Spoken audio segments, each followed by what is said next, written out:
ایک شخص نے کہا اللہ کے رسول ہم میں سے کون ہلاک ہو سکتا ہے؟ پھر تو ہم بہت نیکیاں کما سکتے ہیں۔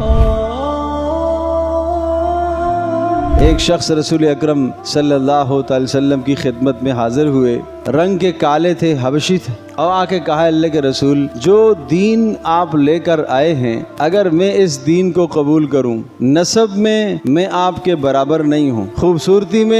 میں آپ کے برابر نہیں ہوں، لیکن جو دین آپ لے کر آئے ہیں اگر اس دین کو میں قبول کر لوں تو مجھے کیا ملے گا؟ رسول پاک صلی اللہ علیہ وسلم نے ارشاد فرمایا اس کے بدلے میں اللہ آپ کو جنت عطا کرے گا، اور آپ جو رنگ کے کالے ہو جنت میں جب آپ جائیں گے اللہ تبارک و تعالیٰ ایسے رنگ والوں کو اتنا حسن عطا کرے گا کہ 1000 سال کی مسافت سے ان کے چہرے چمکتے ہوئے نظر آئیں گے، تو عمل پر جنت میں جائے گا اور اس طرح سے ان کے چہرے چمکیں گے۔ پھر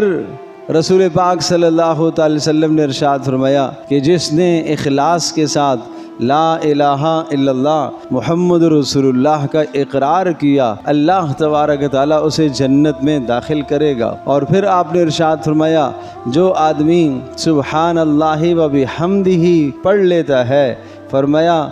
روزانہ اس کے لیے 1,25,000 نیکیاں لکھی جاتی ہیں۔ تو ایک شخص نے کہا اللہ کے رسول جب بات یہ ہے تو پھر تو ہم میں سے کون ہلاک ہو سکتا ہے؟ پھر تو ہم بہت نیکیاں کما سکتے ہیں، یہ تو ہم روزانہ پڑھ لیں گے، مختصر سا تو عمل ہے، سبحان اللہ و بحمدہ، یہ تو چھوٹا سا جملہ ہے، سبحان اللہ العظیم۔ ویسے بھی رسول اللہ صلی اللہ علیہ وسلم نے ارشاد فرمایا کہ یہ جو 2 کلمے ہیں یہ اللہ کے نزدیک بڑے پسند ہیں اور یہ زبان پر ادا کرنے میں ہلکے پھلکے ہیں، اور قیامت کے دن ترازو میں سب سے وزنی کلمے ہوں گے سبحان اللہ و بحمدہ سبحان اللہ العظیم۔ کہا یہ تو ہم روزانہ پڑھتے رہیں گے اور اس کا ثواب تو ہم حاصل کر سکتے ہیں۔ پیارے پیغمبر صلی اللہ علیہ وسلم نے ارشاد فرمایا بات یہ ہے کہ اتنے بڑے اعمال بھی اگر کوئی آدمی لے کر آئے پہاڑوں جتنے، اور ان اعمال کے نیچے وہ دب جائے گا، لیکن اللہ کی نعمتیں اتنی ہیں ان نعمتوں کے مقابلے میں اپنے اعمال کو دیکھے گا